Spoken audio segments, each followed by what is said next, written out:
Hello guys, ഇന്ന് ഞങ്ങൾ പോകാൻ പോകുന്നത് ഓബേ എന്ന് പറയുന്നൊരു ഷോപ്പിലേക്കാണ്. So let's go.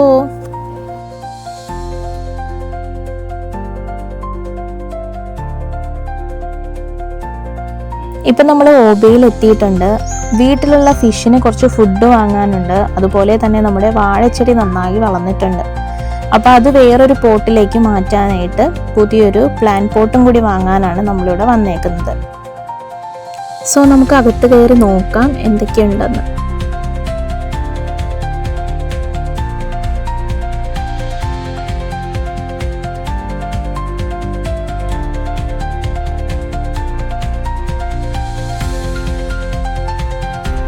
ഈ ഒരു ഷോപ്പിൽ നിന്ന് നമുക്ക് ഒരുപാട് സാധനങ്ങൾ വാങ്ങിക്കാൻ സാധിക്കും. ചെടികൾ, പ്ലാന്റ് പോട്ടുകൾ, ഗാർഡനിങ് സാധനങ്ങൾ, വീടിന് ആവശ്യമായ വിവിധ ഉപകരണങ്ങൾ, ടൂളുകൾ തുടങ്ങിയ എല്ലാത്തരം സാധനങ്ങളും ഇവിടെ ലഭ്യമാണ്.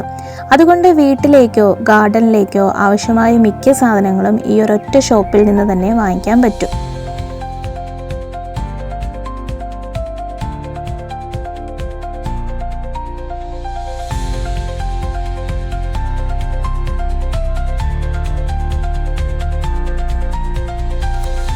ഇവിടെ കാണുന്നതെല്ലാം ഫിഷുകൾക്കും കിളികൾക്കും റാബിറ്റുകൾക്കും ഒക്കെ കൊടുക്കുന്ന ഫുഡുകളാണ്.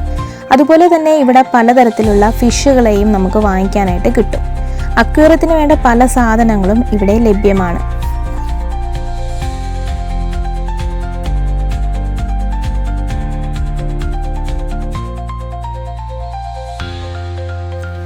ഗൈസ്, ഇത് ഇൻഡോർ ആൻഡ് ഔട്ട്ഡോർ പ്ലാന്റ്സിൻ്റെ സെക്ഷനാണ്. ഇവിടെ പലതരത്തിലുള്ള ചെടികൾ കാണാം. ചെറിയ പ്ലാന്റുകൾ മുതൽ വലിയ പ്ലാന്റുകൾ വരെ ഒത്തിരി വെറൈറ്റികൾ ഇവിടെ ലഭ്യമാണ്. ചെടികൾ വെക്കാനുള്ള പലതരത്തിലുള്ള പോട്ടുകളും ഇവിടെ ഉണ്ട്. അതുപോലെ തന്നെ ഗാർഡനിൽ ഉപയോഗിക്കുന്ന ടൂളുകളും മറ്റ് ഗാർഡനിങ് സാധനങ്ങളും ഈ സെക്ഷനിൽ ലഭ്യമാണ്. ഗാർഡനിങ്ങിന് വേണ്ടതെല്ലാം ഏകദേശം ഇവിടെ നിന്ന് തന്നെ വാങ്ങിക്കാൻ സാധിക്കും. ഞാൻ ജർമ്മനിയിൽ വന്നിട്ടാണ് ഇത്രയും തരത്തിലുള്ള ഓർക്കിഡുകൾ കാണുന്നത്.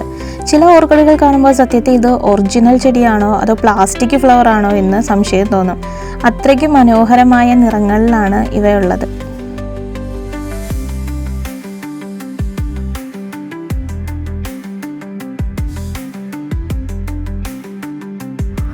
ഞാൻ പണ്ടൊരു ഓർക്കിഡ് ചെടി വാങ്ങിയിട്ടുണ്ടായിരുന്നു. പക്ഷെ അതെങ്ങനെ നോക്കണമെന്നൊന്നും എനിക്കൊന്നും അറിയില്ലായിരുന്നു.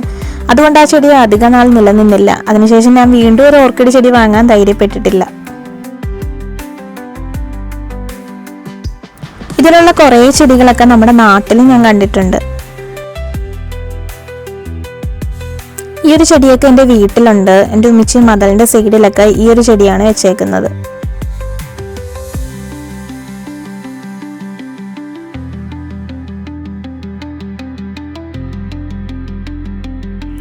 ഞാൻ ഈ ഒരു പ്ലാന്റ്സ് ഒക്കെ നോക്കുന്ന ടൈമിൽ അജായിക്ക് അപ്പുറത്ത് നിന്ന് പോട്ട് വാങ്ങിച്ചിട്ടുണ്ടായി നമ്മുടെ വാഴയ്ക്ക് വേണ്ടിയിട്ട്. ഇനിയിപ്പോൾ ഞങ്ങൾക്ക് അടുത്തതായിട്ട് ഒരു സൂപ്പർ മാർക്കറ്റിലും കൂടി പോകാനുണ്ട്. അത് കഴിഞ്ഞിട്ട് നമുക്ക് നേരെ വീട്ടിലോട്ട് പോകാം.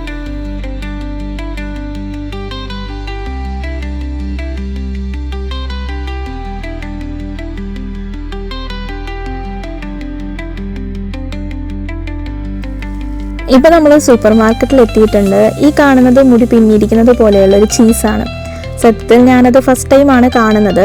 ഇതാരെങ്കിലും മുമ്പ് ട്രൈ ചെയ്തിട്ടുണ്ടെങ്കിൽ എങ്ങനെ ഉണ്ടായിരുന്നു എന്ന് കമൻറ്റ് ചെയ്യണേ. ഈ കാണുന്നതെല്ലാം പല ടൈപ്പിലുള്ള ചീസുകളാണ്.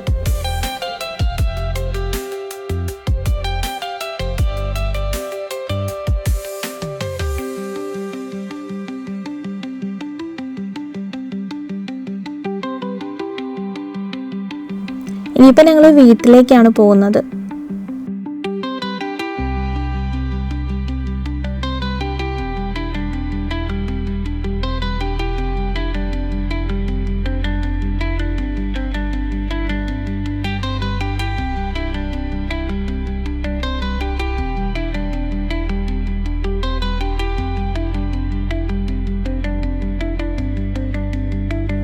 വീട്ടിൽ വന്ന ഉടനെ തന്നെ അജായിക്ക് ഇത് വേറൊരു പോട്ടിലേക്ക് മാറ്റി. നമ്മൾ നാട്ടിൽ പോരുന്നത് കൊണ്ട് തന്നെ ഈ വാഴ നന്നായിട്ട് നമുക്ക് ശ്രദ്ധിക്കാൻ പറ്റിയിരുന്നില്ല. അതുകൊണ്ടാണ് അതങ്ങനെ നിൽക്കുന്നത്. ഇനിയിപ്പോൾ ഞാൻ രാത്രിയിലേക്കുള്ള ഡിന്നറാണ് ഉണ്ടാക്കാൻ പോകുന്നത്. അപ്പോൾ ഞാൻ പൊട്ടറ്റോ സാലഡും പിന്നെ ഗ്രിൽഡ് ചിക്കനുമാണ് ഉണ്ടാക്കുന്നത്. അപ്പോൾ ചിക്കനൊക്കെ ഞാൻ നേരത്തെ തന്നെ മാരിനേറ്റ് ചെയ്തിട്ടാണ് പോയിരുന്നത്. ഇനിയിപ്പോൾ ഇത് ഓവനിലോട്ട് എടുത്ത് ജസ്റ്റ് വെച്ചാൽ മതി. ഇനി ഈ ഒരു ബ്രൊക്കോളിയിൽ ജസ്റ്റ് സോൾട്ടും ബട്ടറും ആഡ് ചെയ്തിട്ട് ഒന്ന് ചൂടാക്കി എടുക്കുവാണ്. ഇത് ഞാൻ വേവിച്ച് വെച്ച പൊട്ടറ്റോ ജസ്റ്റ് ഒന്ന് കട്ട് ചെയ്തെടുത്ത്, ഇനി ബോയിൽ ചെയ്ത് വെച്ച എഗ്ഗാണ് കട്ട് ചെയ്തെടുത്തേക്കുന്നത്. ഇത് ഈ ഒരു പൊട്ടറ്റോയിലോട്ട് ആഡ് ചെയ്ത് കൊടുക്കണം. ഈ കാണുന്നത് കുക്കുംബറാണ്. ജർമ്മനിയിൽ ഇതിന് ഗുർക്കൻ എന്നാണ് പറയുന്നത്. ഇതും ചെറുതായിട്ടൊന്ന് കട്ട് ചെയ്തിട്ട് ആ ഒരു സാലഡിലേക്ക് ആഡ് ചെയ്ത് കൊടുക്കണം.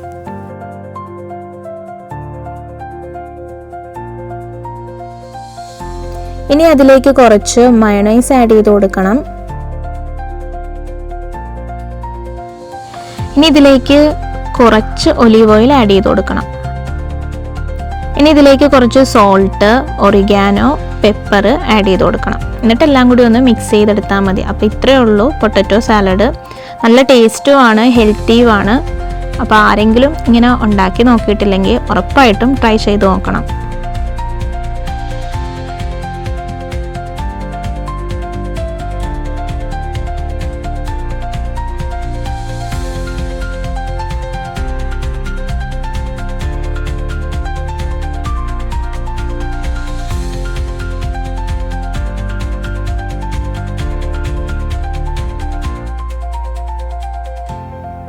ഈ ഒരു സാലഡിൻ്റെ കൂടെ ഗ്രിൽഡ് ചിക്കനും ബ്രൊക്കോളിയും ചേർത്താണ് ഞാൻ കഴിക്കാറുള്ളത്.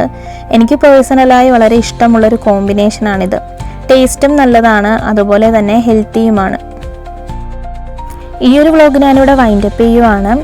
അപ്പോൾ ഈ ഒരു വ്ളോഗ് എല്ലാവർക്കും ഇഷ്ടമായെങ്കിൽ ലൈക്ക് ചെയ്യണം, സബ്സ്ക്രൈബ് ചെയ്യണം. അപ്പോൾ പുതിയൊരു വ്ളോഗുമായി കാണുന്നത് വരെ എല്ലാവരും ടേക്ക് കെയർ, ബൈ ബൈ.